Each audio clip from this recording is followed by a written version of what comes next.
Bilang, Kabanata 23. Sinabi ni Balaam kay Balak, magpagawa ka rito ng 7 altar, at magdala ka rito ng 7 toro at 7 tupa. Ganoon nga ang ginawa ni Balak, at silang dalawa ay naghandog ng 1 toro at 1 lalaking tupa sa bawat altar. Sinabi ni Balaam kay Balak, bantayan mo ang mga handog na ito. Aalis muna ako, at baka sakaling makipagkita na sa akin si Yahweh. Ano mang sabihin niya sa akin, ay sasabihin ko sa iyo. At nagpunta siyang mag-isa sa tuktok ng 1 burol. Nakipagkita nga kay Balaam ang Diyos. Sinabi ni Balaam, nagpagawa po ako ng 7 altar, at bawat isa'y pinaghandugan ko ng 1 toro at 1 lalaking tupa. May sinabi kay Balaam si Yahweh. Pagkatapos, pinabalik ito kay Balak. Nadatnan niya si Balak at ang mga pinuno sa paligid ng handog na sinusunog. Sinabi ni Balaam, mula sa Aram, sa bulubundukin sa silangan, ipinatawag ako ni Balak na hari ng Moab. Ang sabi niya sa akin, halikat, ang bansa ni Jacob ay iyong sumpain. Halikat, itakwil mo ang bansang Israel. Ang pinagpala ng Diyos ay paano ko susumpain? Ang binasbasan ni Yahweh, paano ko nga itatakwil? Mula sa tuktok ng mga bundok sila'y aking natatanaw. Nakikita ko silang lahat mula sa kaburulan. Sila'y isang bansang namumuhay na mag-isa. Alam nilang sila'y mapalad kaysa mga iba. Ang lahi ni Jacob, alabok ang kagaya. Kung ang Israel ay bilangin, ito ba'y makakaya? Mamatay nawa akong gaya ng anak ng Diyos. Sa kapayapaan ng matuwid, buhay ko nawa'y matapos. Itinanong ni Balak kay Balaam, bakit ganyan ang ginagawa mo? Di ba't tinawag kita para sumpain ang aking mga kaaway? Ngunit sa halip ay binabasbasan mo pa sila. Sumagot siya, hindi maaaring di ko sabihin ang ipinapasabi ni Yahweh. Sinabi sa kanya ni Balak, pumunta tayo sa ibang lugar, sa lugar na hindi mo makikita ang lahat ng mga Israelita. Doon mo sila sumpain. At nagpunta sila sa bukirin ni Zophim, sa taluktok ng Pisga. Nagpagawa sila roon ng 7 altar at bawat isa'y hinandugan ng tig-iisang toro at tig-iisang tupa. Sinabi ni Balaam kay Balak, dito ka lang sa may mga handog na sinusunog, at pupunta ako sa dako roon para makipagkita kay Yahweh. Pagkalayo niya ng kaunti, nagpakita si Yahweh sa kanya at sinabi kung ano ang dapat niyang sabihin kay Balak. Pagbalik niya, nakita niya si Balak at ang mga pinunong kasama nito na nakatayo sa paligid ng handog. Tinanong siya ni Balak, anong sabi ni Yahweh? Sinabi ni Balaam, makinig ka, Balak. Dinggin mo ako. Anak ni Zippor, may sasabihin ako sa iyo. Ang Diyos ay di sinungaling na tulad ng tao. Anumang sabihin niya ay kanyang gagawin. Kung mangako man siya, ito'y kanyang tutuparin. Ang utos sa akin, sila'y pagpalain. Ang pagpapala ng Diyos, di ko kayang bawiin. Sa Israel ay wala akong makitang kasawian. Sa kanila ay wala ring kapahamakan. Ang Diyos nilang si Yahweh ang kanilang kasama. Ipinapahayag nilang siya ang hari nila. Ang Diyos ang naglabas sa kanila sa Ehipto. Sila'y pinaglaban niya ng tulad sa mailap na toro. Si Jacob ay hindi makakayang kulamin. Ang Israel ay hindi maaaring sumpain. Tungkol sa Israel, ito ang sasabihin ng mga tao. Ito ang gawa ng Diyos at pagmasdan ninyo. Ang Israel ay kasinlakas ng isang leon. Hindi tumitigil hanggang kaaway ay di nalalamon at hanggang ang dugo nito ay di niya naiinom. Sinabi ni Balak kay Balaam, kung ayaw mo silang sumpain, huwag mo naman sanang pagpalain. Ngunit ang sagot ni Balaam, Hindi ba't sinabi ko na sa iyong gagawin ko lamang ang lahat ng sinabi sa akin ni Yahweh? Sinabi ni Balak, halika, lumipat tayo ng lugar at makaipahintulot na ng Diyos na sumpain mo roon ang mga Israelita. At magkasama silang nagpunta sa tuktok ng Peor, kung saan natatanaw nila ang ilang. Sinabi ni Balaam kay Balak, magpagawa ka rito ng 7 altar, at magpakuha ng 7 toro at 7 tupa. Gayon nga ang ginawa ni Balak. Bawat altar ay hinandugan niya ng tig-iisang toro at tig-iisang lalaking tupa.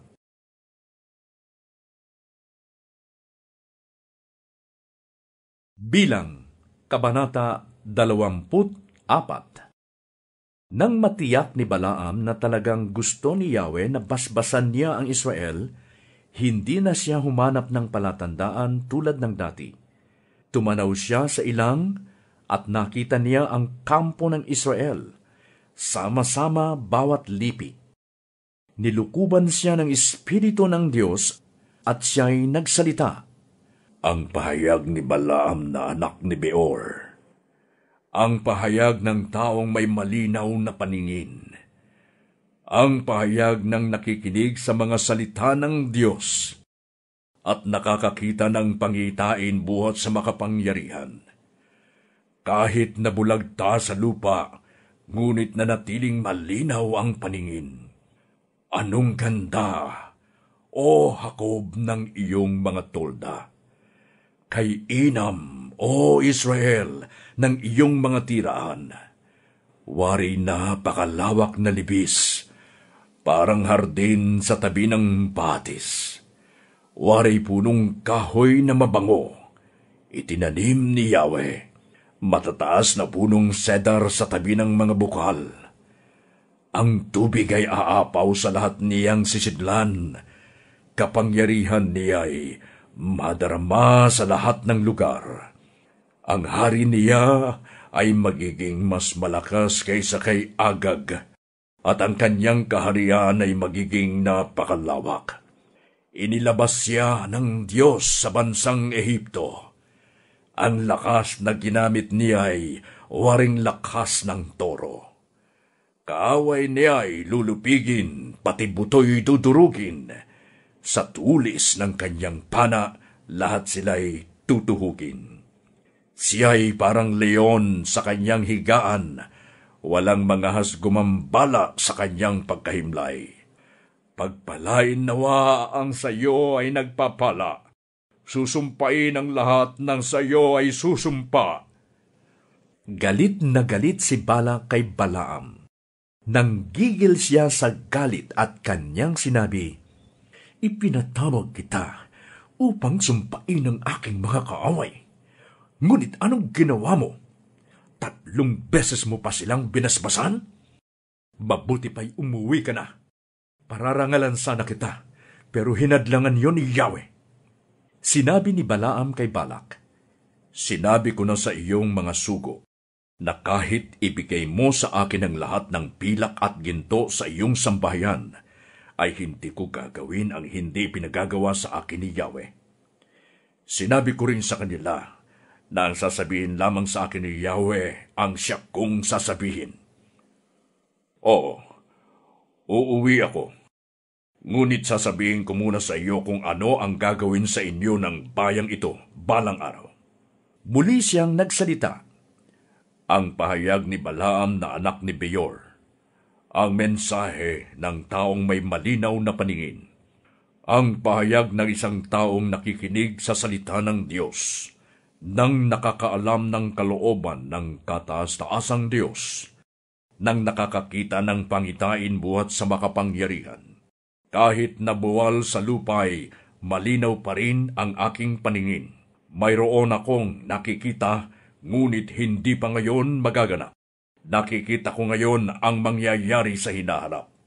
Mula sa lahi ni Jacob ay lilitaw ang isang bituin. Sa lahi ni Israel ay may maghahari rin. Mga pinuno ni Moab ay kanyang lilipulin. Lahat ng mga anak ni Seth ay kanyang pababagsakin. Sasakupin niya ang Edom at ang mga kaaway niya sa Seir.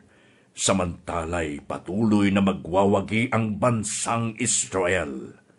Lulupigin silang lahat nitong bansang Israel. Ang natitirang buhay sa mga lungsod ay kanilang uubusin. Nang makita niya sa pangitain ang Amalek, ay ganito ang sinabi niya, "Ang Amalek ay bansang pangunahin, ngunit sa huli, siya ay lilipulin." Sinabi pa niya nang makita sa pangitain ang mga Sineo, "Tirahan mo ay matibay at matatag. Gayunman, ang bansang Sineo ay parang pugad na nasa mataas. Di magtatagal, bibihagin ka ni Asur." Nagpatuloy siya sa kanyang pahayag, "Sinong maaaring mabuhay kapag ito'y isinagawa ng Diyos? Darating ang mga barko mula sa Kitim upang kanilang lusubin si Asur at si Eber. Ngunit sa bandang huli, siya'y malulupig din." Pagkatapos, si Balaam ay umuwi na, at ganoon din si Balak. Bilang, Kabanata 25. Samantalang nakahimpil sa Sitim ang Israel, ang mga kalalakihan nila ay nakipagtalik sa mga babaeng Moabita na naroon.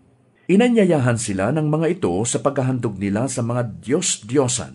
Ang mga Israelita ay nakikain sa mga atang na iyon at sumamba rin sa mga Diyos-Diyosan doon.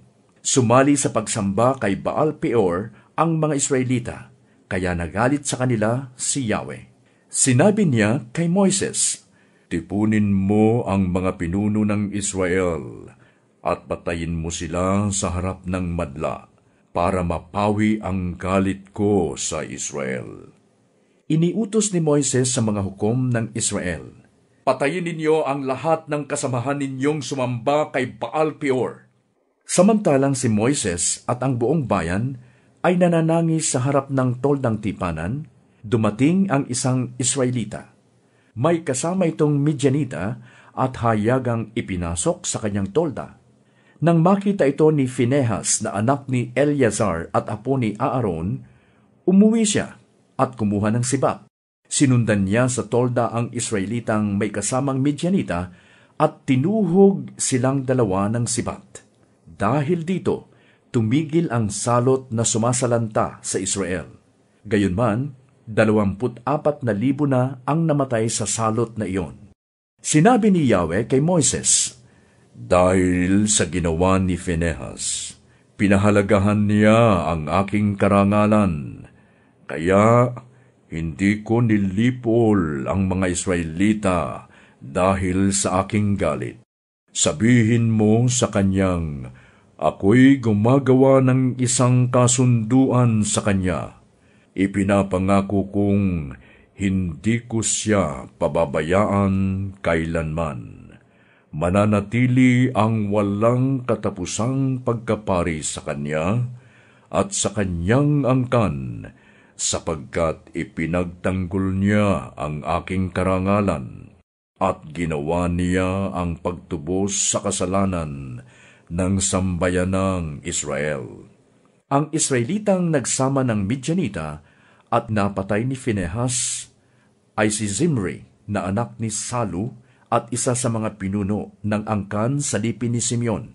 Ang Midianita naman ay si Cozbi na anak ni Zur na isa sa mga pinuno ng angkan sa Midian.